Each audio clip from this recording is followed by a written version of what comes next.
Okay, here we go. Focus. Speed.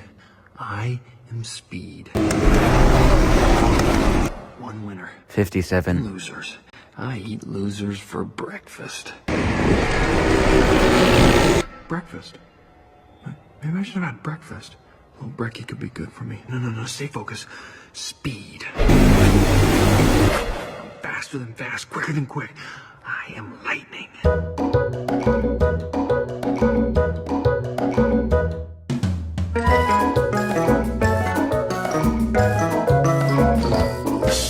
Hallo und willkommen zurück zu einem neuen Video hier auf dem Max63 Kanal.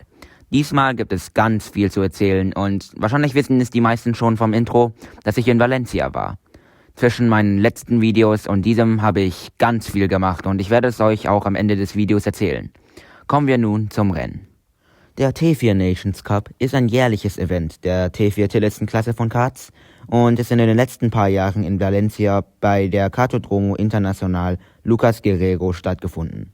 Falls euch noch nicht klar ist, was die T4 Tillotson-Klasse von Karts eigentlich ist, habe ich euch ein Video in der Beschreibung angehängt. Da erkläre ich euch ausführlich, wie die T4 Kart-Klasse aufgebaut ist und wie sie funktioniert. Wo war ich jetzt? Ach ja, der T4 Nations Cup. Der T4 Nations Cup in den letzten paar Jahren wurde immer im Herbst jährlich gehalten, innerhalb von 4 Tagen. Am ersten Tag, das war ein Mittwoch, hat man all das langweilige technische Zeug gemacht, sowie die Karts abholen, die Reifen abholen, sich anmelden und so weiter. Am zweiten Tag gibt es das freie Training. Es wird in 4 Klassen aufgeteilt, welche sich vom Mindestgewicht unterscheiden. Ist ja klar, da Gewicht immer eine ganz wichtige Rolle im Motorsport spielt. Gruppen, die mehr als 37 Fahrer enthalten, wurden nach ihrer Startzahl eingeteilt. Für das freie Training und Qualifying wurde es in 2 Gruppen für die Senioren und meiner Klasse, den Junioren, aufgeteilt. Die Juniorenklasse hatte dieses Jahr 58 Fahrer und in der einen Gruppe gab es alle Fahrer mit einer geraden Startnummer sowie 212, 214, 216, 218 und so weiter.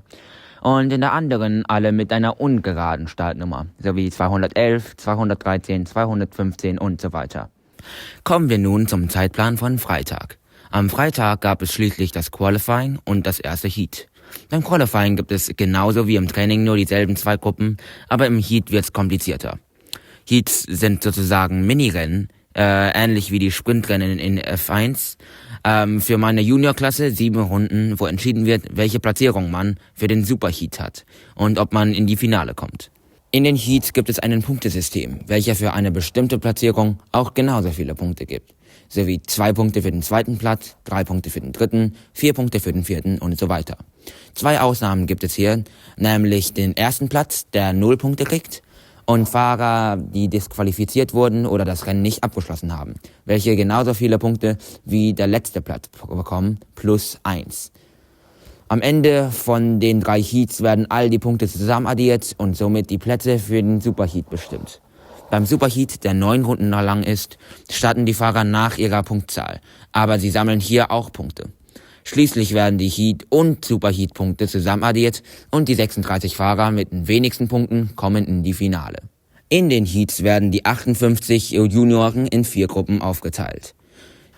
In der Gruppe A gibt es zum Beispiel die Fahrer, die den 1. Platz, 5. Platz, 9. Platz und so weiter im Quali gesetzt haben. In der Gruppe B dann den 2. Platz, 6. Platz und so weiter. Nach den 3 Heats gibt es einen Superheat am Sonntag, welcher die Fahrer wieder in 2 Gruppen sammelt. Gruppe A hat somit den 1., 3. und 5. und 7. Fahrer nach ihrer Punktzahl in diesen ersten 3 Heats. Der erste Platz sammelt genauso wie in Heats dann 0 Punkte, zweiter kriegt 2, dritter 3 und so weiter. Zurück zu den Heats. Es gab insgesamt 6 Heats, damit die 4 Gruppen A, B, C, D alle gegen alle anderen Gruppen rennen können. Und jede individuelle Gruppe rennt 3 Heats. Eine am Freitag und 2 am Samstag. Hier könnt ihr wieder den Zeitplan für Sonntag sehen. Und jetzt, dass ihr hoffentlich das meiste davon verstanden habt, kommen wir zu den Geschehnissen dieser 4 Tage. Am Mittwoch war der Plan folgendes. Wir gehen um 10 Uhr ins Fahrerlager und holen uns da unsere Karts, Reifen und so weiter ab. Was wir mit der restlichen Zeit machen sollten, wussten wir noch nicht. Sicherlich wird es irgendwas geben, was wir da veranstalten konnten. Mann, freut ihr euch auch nicht schon auf die Strecke? Wir sind extra um 7 aufgestanden, um pünktlich da zu sein. Oh, anscheinend wird es regnen und jetzt hat jeder 4 Stunden frei. Wow. Problem ist, dass wenn wir nicht ins Paddock kommen können, wir auch nichts vorbereiten konnten, da all unsere Karts geliehen sind. Wir bekommen sie erst, wenn wir drin sind, und es gab schon ein paar Sorgen, dass wir in 4 Stunden nicht alles fertigstellen konnten für das Training am Donnerstag. Da es nichts zu tun gab, fuhren wir zu einer Rennstrecke ganz nah dran, den Circuito Ricardo Tormo oder so. Da wir von unserem Hotel aus die ganze Zeit Rennautos da gehört haben, wollten wir mal rüberschauen.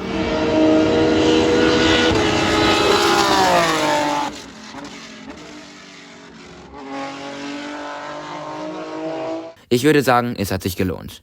Wir hatten da richtig viel Glück gehabt.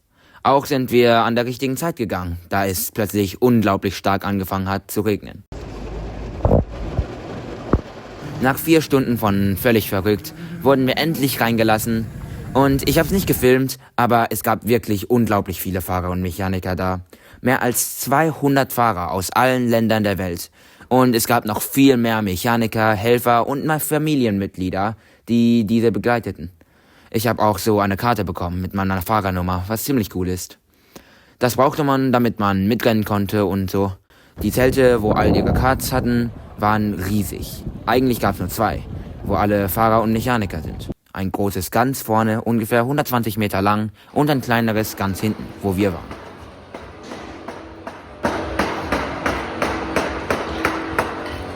Die Bereiche wurden mit Flaggen der Nationen eingeteilt.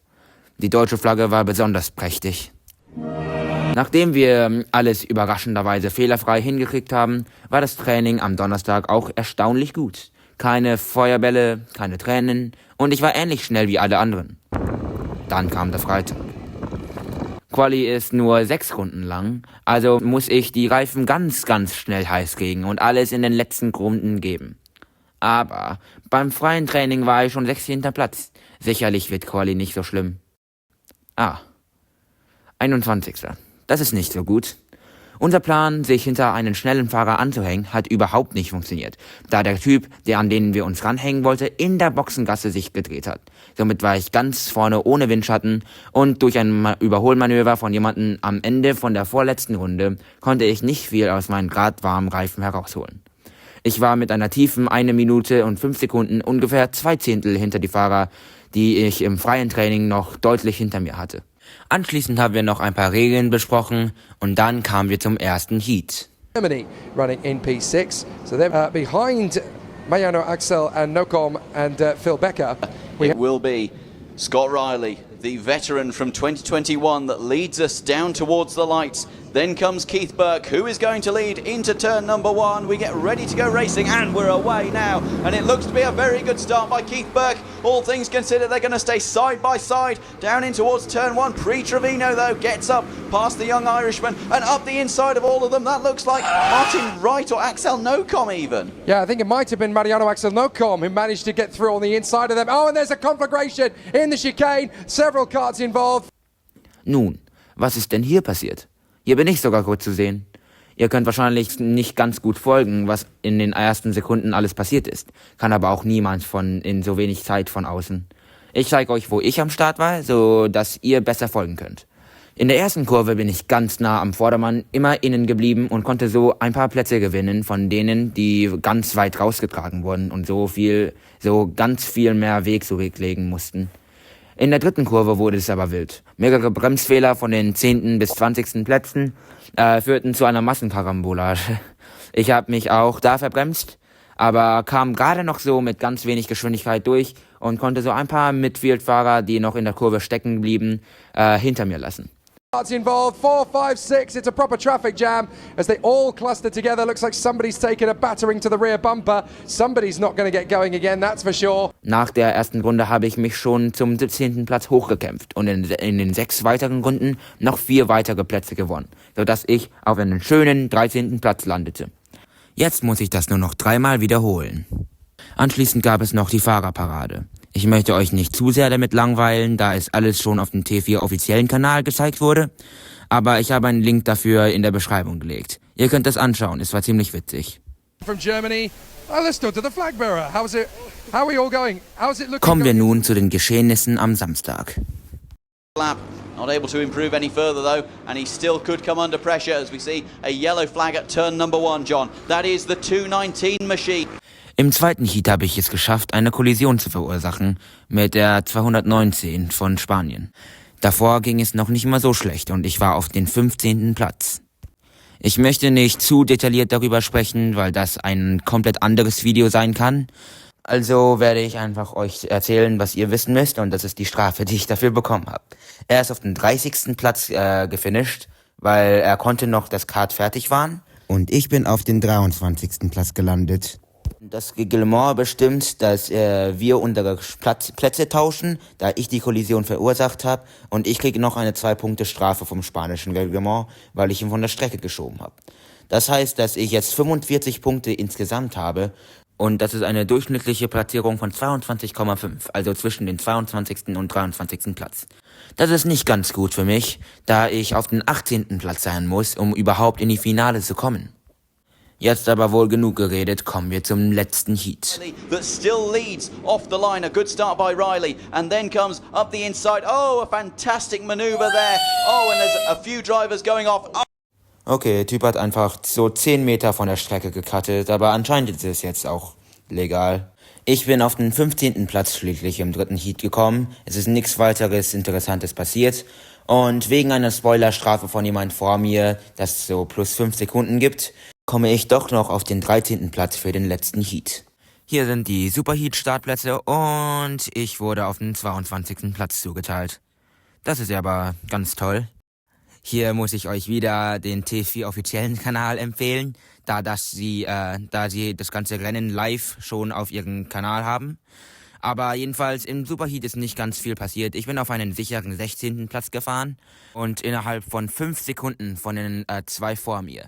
Sie haben eine Spoilerstrafe bekommen, also wurde ich 14. Platz. Trotz dem schlechten Qualifying und Disqualifizierung vom zweiten Heat habe ich es irgendwie noch in die Finale geschafft, innerhalb von 1 Punkt. Mein Qualifying-Ergebnis war gerade noch gut genug, um einen anderen mit 72 Punkten herauszuschieben. Und jetzt steht es so, dass ich in der Finale zwar drin bin, aber auf den letzten Platz starte. Gute Neuigkeit ist, ich bin in der Finale. Schlechte ist, dass ich natürlich auf den letzten Platz starten werde. Aber immerhin, das gibt mir keinen Druck, weil was kann denn schiefgehen? Ich kann nur Plätze gewinnen. Und Plätze gewinnen habe ich auch. In der Finale habe ich 8 Leute überholt. Es gab keine Crashes. Es war ein ziemlich sicheres Rennen. Jeder hat schon Angst vor den Heats. Und es war ein ziemlich zufriedenstellendes Ergebnis. Schließlich hat Deutschland auch noch den Nations Cup gewonnen mit nur 7 Fahrern. Wir hatten einen 3-Punkte-Abstand zu den Zweitplatzierten, die Niederlande und Irland. Insgesamt war T4 in Valencia ein richtig tolles Event, hat richtig viel Spaß gemacht. Wir hatten ganz viele Ups und Downs. Ich hätte noch ganz viel weiteres zu erzählen, über zum Beispiel, wie die Strafe überhaupt zustande gekommen ist, also wie die Zelte eigentlich aufgebaut sind, was wir alles gemacht haben, welche Leute wir überhaupt da kennengelernt haben. Aber leider gibt's nur so viel, dass ich in ein 15-Minuten-Video reinpacken kann. Vielen Dank fürs Zuschauen. Tut mir leid für die Verspätung des Videos. Es gab ein paar schulische Projekte dazwischen und es ist auch ein ganz großes Projekt von mir gewesen. Also wenn es euch gefallen hat, lasst einen Daumen hoch da, abonniert meinen Kanal, wenn ihr neu seid und wir sehen uns beim nächsten Mal.